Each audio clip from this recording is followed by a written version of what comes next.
15 বছর পর আবার একসঙ্গে একই জার্সিতে বহু পথ পাড়ি দিয়ে আবারও চলে যাওয়া কৈশোরে ম্যাচের আগে যখন মিলিত হন নেইমার ও কৌতিনহো, তারা টেনে নিয়ে আসেন সেই স্মৃতিকে, যেখানে দুজনের শুরু, এরপর দুজনের ইউরোপ জয়ের গল্প থেকে আবারও এক হওয়া। সেলেসা ভক্তদের কাছেও যে দৃশ্য বিশেষ, সেই বিশেষ দৃশ্য নিয়ে বিস্তারিত থাকছে প্রতিবেদনে।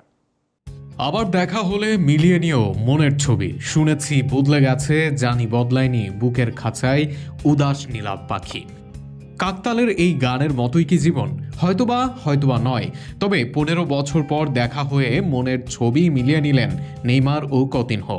অনেক কিছুই তো বদলে গেছে, তবে যে বদলায়নি দুজনের অনেক কিছুই তো বদলে গেছে, তবে যা বদলায়নি দুজনের একে অন্যের প্রতি ভালোবাসা।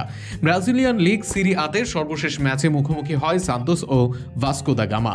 দুই দলের অধিনায়কত্বে তাদের নাম্বার 10, দুই পরিচিত মুখ বিশ্ব ফুটবলে। একদিকে নেইমার জুনিয়র, আরেকদিকে ফিলিপে কৌতিনহো। মাঠে নামার আগে দুজন ধরলেন দুজনকে জড়িয়ে। এইটুকু দৃশ্যই ভক্তদের আনন্দিত করবে, কিন্তু আরও এক কারণে যে এই দৃশ্য বিশেষ। এমন দৃশ্যের অবতারণা হলো দীর্ঘ 15 বছর পর 2010 সাল। তখন বিশ্ব ফুটবলে আলোড়ন তৈরি করা এক কিশোর এসেছেন, খেলছেন ব্রাজিলের ক্লাব সান্তোসের হয়ে। সেই বছর সান্তোসের হয়ে সব ধরনের আসরে 42 গোল করেন নেইমার। এরপর একই ক্লাবের হয়ে কাটান আরও 3 বছর। 2014 সালে তাকে দলে ফেরায় স্পেনের ক্লাব বার্সেলোনা।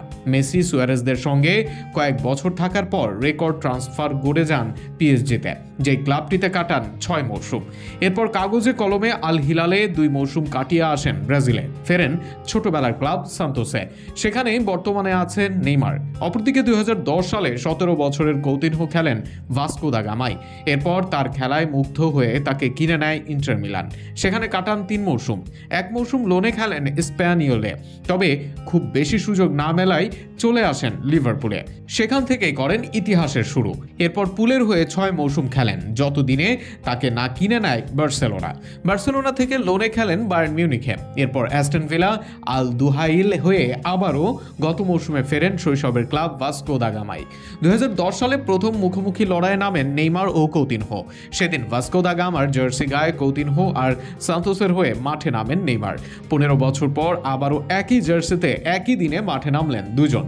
মাঝে হয়ে গেছে অনেক ইতিহাস, অনেক উত্থান পতন। দিন শেষে আবারও একই জায়গায় তারা। এটাই যেন বিশেষ ব্রাজিল ভক্তদের জন্য।